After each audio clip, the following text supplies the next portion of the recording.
역시 트럼프가 당선되었습니다. 트럼프가 돌아오고 미국 상원과 하원 선거까지 승리했으니 완전체 트럼프 2기는 중국에게 관세 폭탄을 날릴 겁니다. 벌써 비트코인도 반응해서 오늘 오후부터 크게 상승했죠. 중국이 내년부터 아주 세게 때려맞게 될 텐데 미국의 중국 패기 시즌2가 시작될 것입니다. 그런데 우리나라에선 중국과 미국 사이의 갈등이 깊어질수록 자주 볼 수 있는 의견이 있습니다.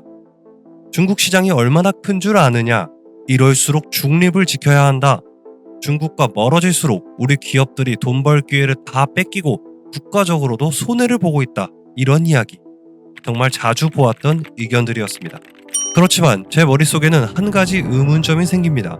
정말 우리가 미국과 거리를 두고 중국과 가까워진다면 우리 경제는 더욱 성장하고 일반 국민들의 삶은 더욱 나아질 수도 있는 걸까요?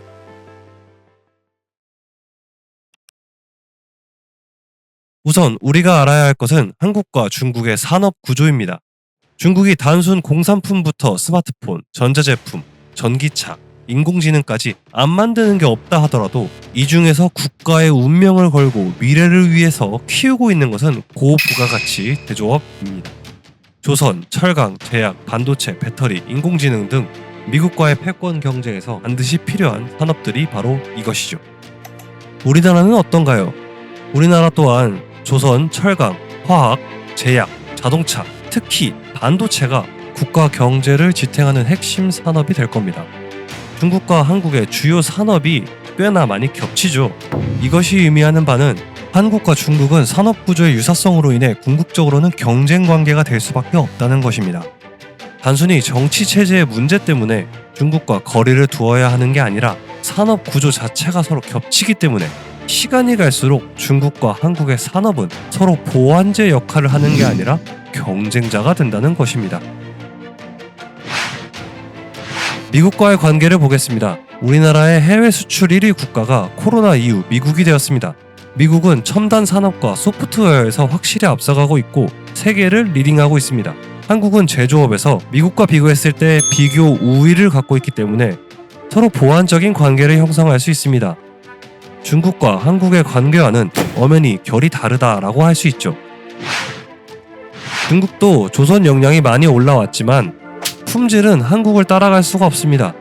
최근 미국이 자국 군함의 정비와 제작을 한국 조선소에서 위탁하기 위해 대규모 파견단이 방한하여 우리의 군함 건조 능력과 설비를 확인하고 갔습니다. 만약에 한국의 조선업과 근간 제조업이 몰락한다면 미래에는 미국을 서포트하는 역할을 더더욱 할 수 없겠죠. 중국은 이렇게 패권과 직접적으로 연계된 핵심 산업 분야에서 우리나라의 경쟁력이 약해지길 바라고 있을 겁니다. 그래야 자국 산업이 그 틈을 타고 시장 파이를 키울 수도 있을 것이고 일자리도 더 많이 양산하면서 동시에 미국의 힘도 빼놓을 수 있을 테니까요. 인공지능과 첨단 산업의 핵심 키이자 필수제인 반도체 분야에서도 한국이란 존재는 중국에게 거위 같은 존재입니다. 거위의 배를 빨리 갈라서 얄미운 미국에게 황금알을 가져다 파는 것을 못하게 하고 황금알만 쏙 빼서 가져오고 싶은데 그게 여의치 않으니까 대만을 노리는 거죠. TSMC도 얻을 수 있고 자국민에게 호소할 명분도 되고 분리 독립 세력에게 보내는 강력한 경고도 되니까요. 또한 중국의 현재 경제 상황을 살펴보면 일자리 확보와 내부 불안 달래기가 절실하게 필요합니다. 현재 중국은 강력한 디플레이션으로 인해 심각한 침체 상태에 있습니다. 중국 GDP의 30%나 차지하던 부동산 시장은 과잉 공급으로 꺾여버렸고 미국의 견제로 제조업 경쟁력도 떨어지고 있습니다. 그 결과 청년 실업률이 심각한 수준에 이르렀습니다.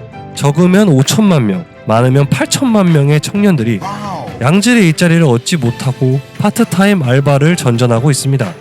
전체 중국 인구 14억 명 중에서 베이징과 상하이 등 일선 도시에서 거주하고 있는 7천만 명의 인원들이 세후 약 1만 위안 180만 원 정도의 급여를 받고 있고 그 외 2선 도시, 3선 도시에서는 대졸자라 하더라도 초임 월봉은 40만 원 이하, 경력이 쌓여도 60만 원 안팎 정도밖에 안 됩니다. 그런데 베이징과 상하이 등 일선 도시들의 부동산은 고점 대비 40%가 빠졌음에도 평당 2천만 원이 넘고 있죠. 상하이 투룸 월세는 300만 원 이상이라고 합니다.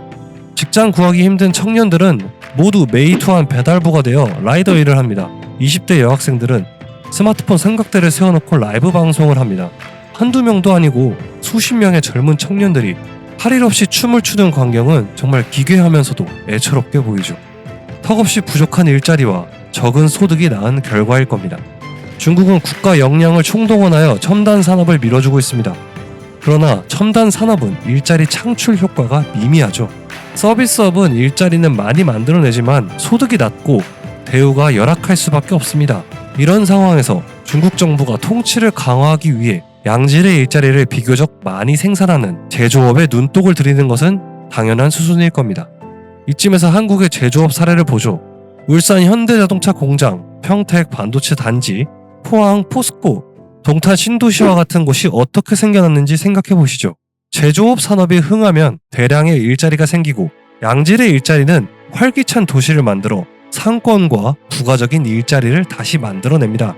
부동산업으로 GDP의 30%를 키우고 지금까지 이 같은 방식으로 경제 발전을 한 중국의 지도층과 지방정부 관리들도 이 메커니즘을 누구보다 다시 쓰고 싶을 겁니다. 수십 년 동안 타국에서도 자국에서도 효험을 본 발전 방식이니까요. 그래서 제조업에서 나름대로 위용을 갖고 있는 한국은 중국에겐 눈의 가시 같은 존재가 되는 겁니다. 더 나아가서 한국이 미국을 도우려는 모습을 보일수록 중국 입장에서 발작을 일으킬 수밖에 없는 것이겠죠. 중국이 가장 원하는 것은 한국을 내 품으로 꼭 끌어안고 필요한 것만 쏙쏙 빼먹은 다음 의존적으로 만들어서 딴 생각 못하도록 잘 길들이는 것일 겁니다. 지금까지 이어져온 한한령, 중국 내 반한 여론, 동북공정과 문화공정 역시 이러한 맥락에서 해석할 수 있을 겁니다. 결국 중국은 한국을 이겨서 병탄해야 할, 종속시켜야 할 대상으로만 보고 있다는 뜻이 됩니다. 여기까지 듣고 나니 어떠신가요? 대중국 수출을 위해서라도 중국과 친하게 지내야 한다는 생각이 드시나요? 우리 한국 드라마 몇 편과 K-POP 가수들의 중국 진출을 위해서, 그리고 핵심 제조업도 아닌 화장품을 팔기 위해 반드시 중국과 친하게 지내야 한다고 생각하실까요? 여전히 온라인상에서도 간간히 보이는 이런 의견들을 보면 저는 이런 생각이 듭니다. 이런 의견들은 국익이라고 써놓은 포장지로 잘 감싸놓은 정치적 구호에 불과하다는 생각이 듭니다. 국익을 위해서 국익만 바라보자 라고 외치지만 이런 국익은 장기적으로 나라를 살리고 우리 같은 일반 대중들을 더 잘 살게 하는 국익이 아닐 수도 있다는 점을 우리는 깊이 생각해봐야 할 것입니다. 그럼 저는 다음에도 도움되는 영상 가지고 찾아뵙겠습니다. 지금까지 프로비던스였습니다.